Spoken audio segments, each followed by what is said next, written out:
Assalamualaikum warahmatullahi wabarakatuh. Perkenalkan, nama saya M. Syukur Aksa dengan NIM 18230410009 dari Pendidikan Teknik Otomotif Fakultas Teknik Universitas Negeri Makassar.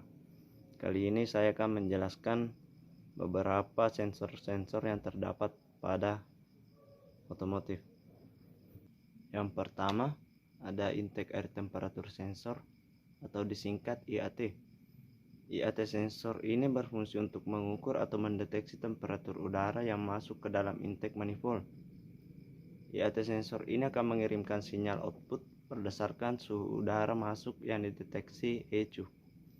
Sinyal output ini kemudian digunakan oleh ECU sebagai salah satu dasar untuk mengatur seberapa banyak penginjeksian bahan bakar yang akan diinjeksikan oleh injektor ke dalam rom bakar. Sensor ini menggunakan komponen elektronik berupa termistor yang digunakan sebagai pendeteksi temperatur udara yang masuk ke dalam intake manifold. Nilai tegangan ini akan berubah sesuai dengan kondisi dari temperatur udara yang masuk ke dalam intake manifold.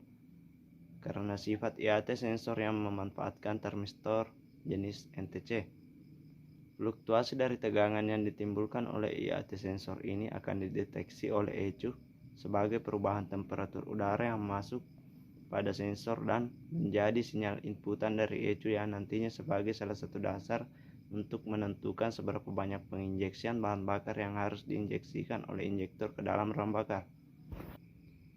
Berikutnya, mass airflow pressure atau disingkat MAP sensor.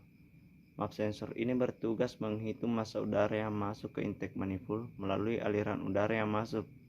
Sensor pada mobil ini kadang juga disebut dengan nama airflow meter. Cara kerja MAP sensor yaitu pada bagian dalam sensor terdapat kabel pemanas platinum yang terkena aliran udara pada intake setelah filter udara. Dengan memberikan arus listrik dalam jumlah tertentu ke kabel elemen, ECU memanaskan elemen itu hingga pada temperatur tertentu. Aliran udara yang masuk melewati elemen dan mendinginkan elemen dan internal termistor untuk mempengaruhi nilai tahanan keduanya. Untuk menjaga nilai arus yang konstan, ECU mengubah voltase yang dipakai komponen ini dalam mass airflow meter. Ukuran tegangannya sama dengan volume aliran udara yang melewati sensor dan ECU menggunakan informasi tersebut untuk menghitung volume udara yang masuk melewati intake. Selanjutnya ada crankshaft position sensor atau disingkat CKPS.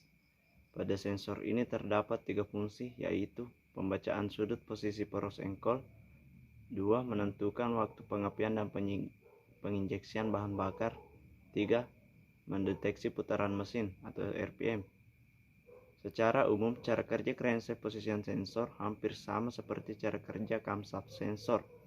Namun sedikit yang membedakan bahwa pada piringan rotor poros engkol memiliki jumlah gigi yang lebih banyak, yaitu 34 yang ditempatkan setiap 10 crank angle dan ditambah 2 gigi yang hilang untuk mendeteksi titik mati atas yang diletakkan di sekitar diameter luar rotor.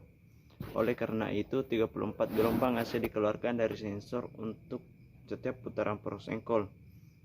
Gelombang AC ini dikonversi menjadi bentuk gelombang persegi panjang oleh sirkuit pembentukan gelombang di dalam ECU mesin dan digunakan untuk menghitung posisi poros engkol, TDC, dan kecepatan putaran mesin.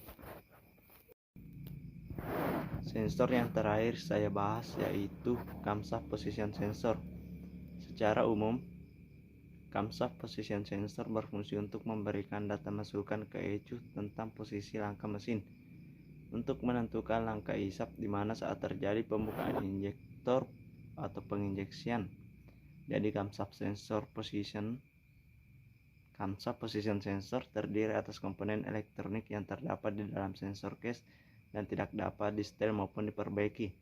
Sensor ini mendeteksi posisi piston pada langkah kompresi melalui putaran signal rotor yang diputar langsung oleh camshaft untuk mengetahui posisi pembukaan dan penutupan intake valve dan exhaust valve juga untuk menentukan kapan terjadinya pengapian dan penyemprotan bahan bakar pada setiap ruang bakar secara berurutan.